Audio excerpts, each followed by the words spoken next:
Bonjour. Alors, on se trouve ici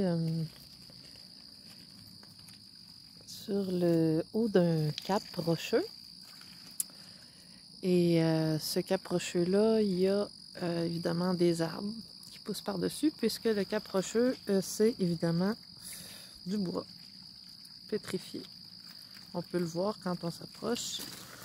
Du moins, je le voyais déjà à distance, mais avec l'appareil. Oh, j'ai entendu un animal. Bref, c'est du bois pétrifié. C'est du bois. On voit très bien la curve du bois. Mais il est devenu du roc. Puis ça prend moins de temps que ce que les biologistes sont capables d'admettre ou d'imaginer. Okay. Fait que quand on voit du bois, ben, on a juste à comparer. Le roc, souvent, c'est son ancêtre en dessous. Puis la couche de végétale, là, elle est vraiment pas épaisse à bien des endroits. En tout cas, ici, sur ce cap-là, elle est vraiment pas épaisse. Donc, il y a des rails, puis à côté, ben, il y a un canal. Puis comment que ça marche, des rails, c'est que ils mettent de la roche. Partout dans le monde, les rails, si tu regardes les rails, c'est pareil, c'est la même sorte de roche. C'est de la roche brute, cassée de tout croche, avec très poreuse, toutes sortes de granit puis de gravats. Il faut que ce soit rugueux pour que quand le train passe, ça se tape au lieu de revoler. Il ne faut pas que ce soit rond et lisse comme des pierres de rivière. Alors, c'est changé régulièrement. Puis, ça cale au fur et à mesure du temps. Puis, justement, des calés. Il y a des cycles. Hein? Notre planète, elle a des calés de boîtes d'eau. L'eau qui monte. Puis là, ben, ça avale, hein? Avalon. Ça avale les immeubles debout.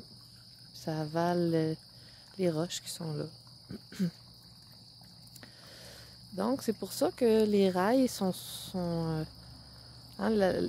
les sociétés, les villes sont remis sur les rails à chaque fois qu'il y a une grande calée de boue, une grande calée d'eau qui honit.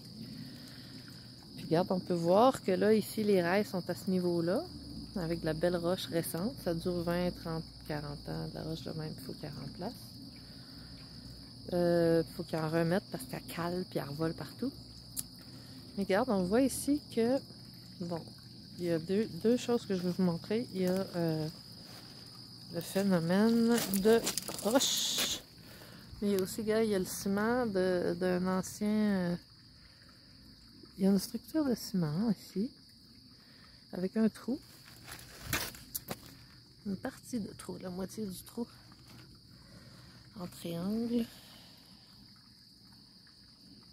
Puis ça devait laisser passer l'eau. Il y en a un autre morceau de ciment là, on voit. Fait que ça, c'est un canal avec des roches. Comme on voit là sur les rails, fait que c'est de la roche de rail.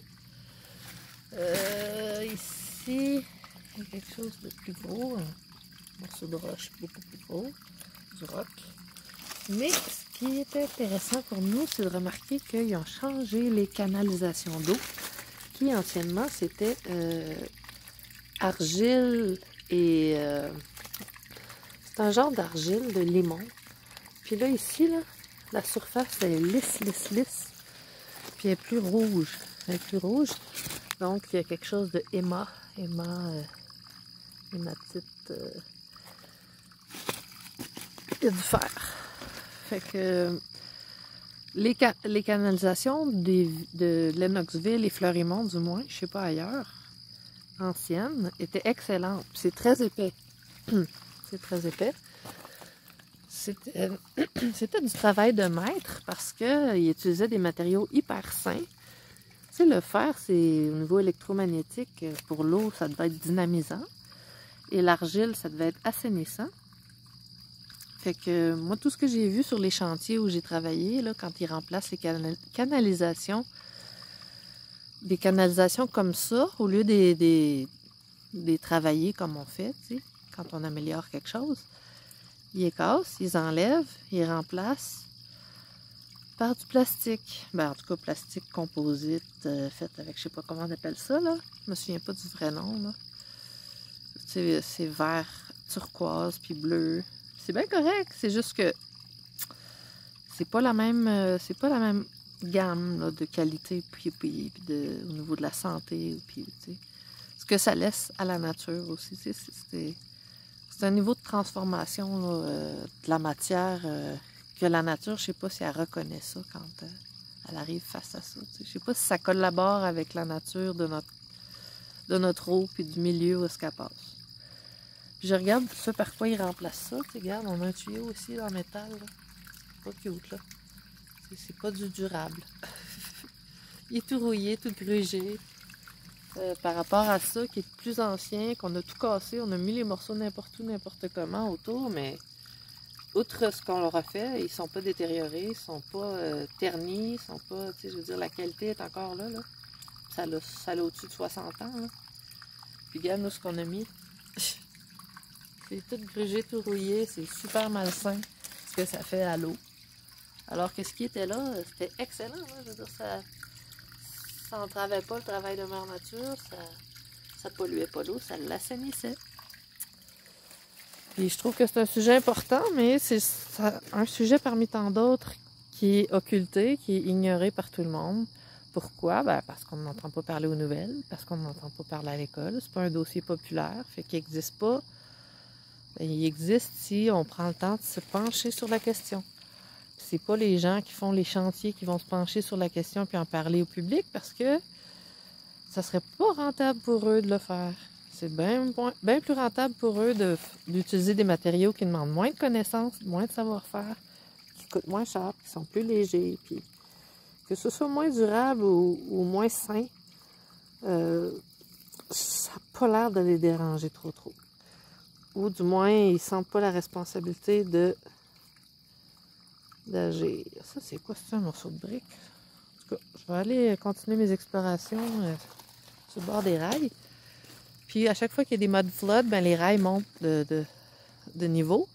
Mais il y a des ancêtres de ces rails-là qui passaient plus bas.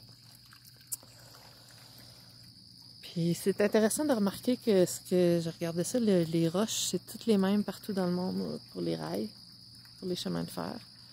Puis je me demandais d'où vient, de quelle carrière ça vient, parce que c'est plein de granit, de marbre, de toutes sortes de roches super intéressantes le long des rails. Fait que ça m'intriguait de voir sont où les carrières de ça, parce que c'est les mêmes roches partout dans le monde sur les rails. Fait que toutes ces questions-là, ben c'est des questions probablement insignifiantes quand on est... Mais moi, ça m'intéresse de soulever des questions qui nous concernent et dont personne ne va prendre le temps de jaser. Les choses se font, puis pourtant on devrait se prononcer. Puis plus on en jase, ben plus l'épouse de tel monsieur qui travaille dans telle compagnie va peut-être décider de jaser avec son copain, puis de l'amener à questionner les choix qui sont faits. Puis tu sais, c'est à force de jaser qu'on réveille les discussions de société, puis les choix, ben ils peuvent peut-être évoluer de cette façon-là. Sans non plus s'en servir pour faire des leviers politiques aux politiciens qui veulent se faire élire. Là, on veut vraiment des vrais changements.